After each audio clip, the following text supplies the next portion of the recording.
تو قصہ کچھ یوں ہے کہ کچھ عرصہ پہلے تک ایک عجیب طوفان بدتمیزی پھیل چکا تھا۔ علم کے نام پر جہالت، توحید کے نام پر شرک، سنت کے نام پر بدعت کی ترویج و تشہیر کی جا رہی تھی۔ تمام مسالک ایک دوسرے کے دست و گریباں تھے، سب ایک دوسرے پر کفر، شرک اور مرتد اور تو اور قادیانی ہونے تک کا الزام لگا رہے تھے۔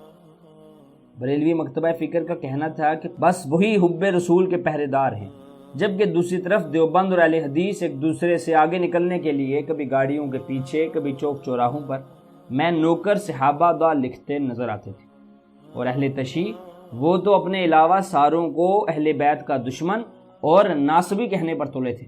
کتابوں کے نام پر مستند کتابوں کی جگہ قصے کہانیوں والی کتابوں کی تفسیر کی جا رہی تھی، ان کو بیان کیا جا رہا تھا، ان کی تشریح کی جا رہی تھی۔ قرآن اور حدیث کے دروس میں یہ کتابیں پڑھائی جا رہی تھیں، من مرضی کے قرآن سے مطالب نکال کر زبردستی مفسرین کرام پر تھوپے جا رہے تھے، اور تو اور نبی اکرم صلی اللہ علیہ وآلہ وسلم کی طرف جھوٹی احادیث بھی منسوب کی جا رہی تھی۔ اس سب میں پھنسائے کام اور سادہ مسلمان آخر کر بھی کیا سکتا ہے، کیونکہ اہل جہل اپنے آپ کو اہل دانش کہلوانے پر بضد تھے۔ اس صورتحال میں ایک عام مسلمان کے پاس صرف دو راستے بچتے تھے، یا تو وہ ان مباحثوں سے خود کو الگ کر کے بے راہ روی کا شکار ہو جائیں، جیسے کہ آج کل کی نوجوان نسل کے ساتھ ہو رہا ہے، یا پھر انہی میں سے کسی ایک مسلک میں داخلہ لے کر دوسرے فرقے پر فتووں کی بھرمار کر دی جائے۔ کیونکہ میرے بھائیوں، یہ ایک ایسا ظلم ہے جو امت مسلمہ کو نہ صرف بیچ سے کاٹ رہا ہے بلکہ نفرتوں کے بیچ بھی ہو رہا ہے۔ ہر فرقہ، ہر مسلک کا اپنا ہی ایک الگ ہی جہان ہے۔ اسی طرح ہم بھی تذبذب کا شکار ہوئے اور پریشان بھی کہ آخر یہ ماجرا کیا ہے، کیوں ایک مسلمان دوسرے مسلمان کو مسلمان ہی نہیں مانتا، آخر کیوں یہ ایک دوسرے سے اتنی نفرت کرتے ہیں، آخر کیوں یہ ایک دوسرے کے اتنے مخالف ہیں، آخر ان میں کوئی تو سچا ہوگا۔ پھر جب ہم نے قرآن اور سنت کی طرف رجوع کیا، ہر مولوی، عالم، مفتی، شیخ، پیر، سنی، بریلوی، دیوبندی، اہل حدیث، ہر شخص کو سننا شروع کیا اور ہر شخص کے حوالوں کو کراس چیک کرنے لگے، تو ہمارے لیے یہ بات بہت حیران کن اور چشم کشا ثابت ہوئی کہ ہم تو یہ سمجھتے تھے کہ یہ لوگ ہمارے لیے رول ماڈل ہیں، جو ممبروں پر بیٹھے ہیں، جو سنت رسول کے پیروکار ہونے کے دعوے دار ہیں، یہ کبھی اللہ اور اس کے رسول صلی اللہ علیہ وآلہ وسلم پر جھوٹ نہیں باندھ سکتے۔ لیکن میرے بھائیوں، ہمارا یہ زوم بھی غلط ثابت ہوا، جیسے سورہ جن میں آتا ہے، سورہ جن آیت نمبر 5، اور ہمیں خیال تھا کہ انسان اور جن اللہ پر ہرگز جھوٹ نہیں بول سکتے۔ ہمارے اس سفر میں ہمیں یہ بھی معلوم ہوا کہ یہ لوگ تو بس اپنے فرقے کو ہی کل جہان سمجھتے ہیں۔ یہاں خالی مساجد نہیں بانٹی گئی، یہاں پر قرآن کی آیات بھی بانٹی گئی ہیں۔ کوئی اگر قرآن سے توحید بیان کرے تو دھکے مار کر محفل سے نکال دیا جاتا ہے، اگر کوئی شان صحابہ بیان کرے تو اس پر ناسبی ہونے کے الزامات دھر دیے جاتے ہیں، اگر کوئی اہل بیت کی شان بیان کرے تو رافضی شیعہ ہونے کا الزام لگا کر اس کی لوگوں کے سامنے تذلیل کی جاتی ہے، اس کی عزت نفس کو مجروح کیا جاتا ہے۔ ہمیں معلوم ہوا کہ یہاں پر صحابہ اور اہل بیت میں بھی تقسیم ہے، یہاں پہ ائمہ فقہ اور ائمہ محدثین کو بھی بانٹ کے رکھا ہے۔ جو امام فقہ ہمیں پسند آتا ہے وہ حق پر ہوتا ہے اور اس کے علاوہ سارے غلط، جو محدث ہماری نظر میں بہتر ہوتا ہے بس وہی حق پر ہوتا ہے۔ اور اس طرح اس بٹوارے کے چکر نے ایک موذی مرض کو جنم دیا جس کا نام ہے اندھی تقلید، جس نے تحقیق، تدبر اور تفکر کرنے والے انسان کو بھیڑ بکری بنا کر رکھ دیا۔ جب ہم نے مزید اس کے اوپر ریسرچ کی تو معلوم ہوا کہ اب نبی اکرم صلی اللہ علیہ وآلہ وسلم کی بات کو وہ اہمیت نہیں دی جاتی جو صحابہ کرام رضوان اللہ اجمعین دیا کرتے تھے۔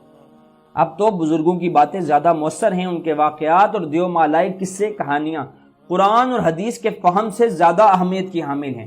سورہ آل عمران آیت نمبر 103، سب مل کر اللہ کی رسی کو مضبوط پکڑو اور پھوٹ میں نہ ڈلو۔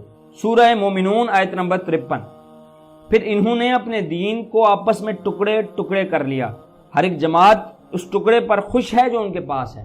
یہ حال ہے آج کل کے مسلمانوں کا۔ میرے بھائیوں، یہی حال یہود و نصارہ کا بھی تھا۔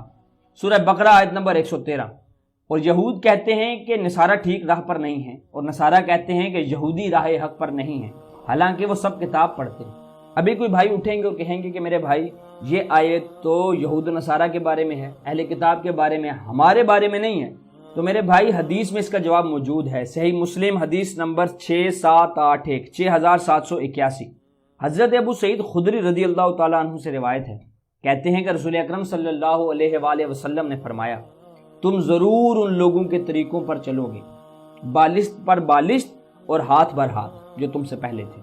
صحابہ نے عرض کی، اللہ کے رسول، کیا ان سے مراد یہود و نصارہ ہیں؟ تو آپ صلی اللہ علیہ وآلہ وسلم نے فرمایا کہ اگر وہ نہیں تو پھر اور کون؟ وہی طریقے رائج کیے ہم نے جو یہود و نصارہ میں موجود تھے، جو ان کے تباہی کے سبب بنے۔ فرقہ پرست لوگوں کو یہی لگتا ہے کہ وہ حق پر ہیں اور ان کے تمام مخالفین غلط۔ قرآن میں آتا ہے سورہ کہف آیت نمبر 104، وہ جن کی ساری کوشش دنیا کی زندگی میں کھو گئی اور وہ خیال کرتے ہیں کہ بے شک وہ اچھے کام کر رہے ہیں۔ ان کو لگتا ہے کہ وہ اچھی راہ پر ہیں، اچھے کام کر رہے ہیں، لیکن وہ اچھا کام نہیں کر رہے۔ انہوں نے مسلمان کا نام بدل کے رکھ دیا۔ اللہ نے ہمیں مسلمان پیدا کیا اور ہمارا نام مسلمان رکھا ہے، ہمارا تعلق کسی فرقے یا مسلک سے جوڑ کے نہیں رکھا۔ جیسے قرآن میں آتا ہے، اس نے تمہارا نام مسلم رکھا اس سے پہلے اور اس قرآن میں۔ اللہ اور اس کے رسول نے فرقہ پرست طبقے اور ٹولے سے لا تعلقی کا اظہار کیا۔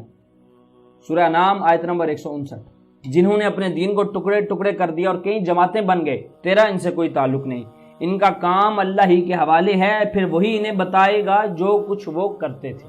تو حاصل کلام یہ کہ اللہ اور اس کے رسول کے حکم کے برخلاف آج کلمہ گو افراد نے خود کو بے شمار فرقوں میں تقسیم کر لیا ہے، جن کی پہچان حنفی، مالکی، شافعی، حنبلی، شیعہ، اہل حدیث، دیوبندی، بریلوی، بوہری، پرویزی اور نہ جانے کیا کیا ہے۔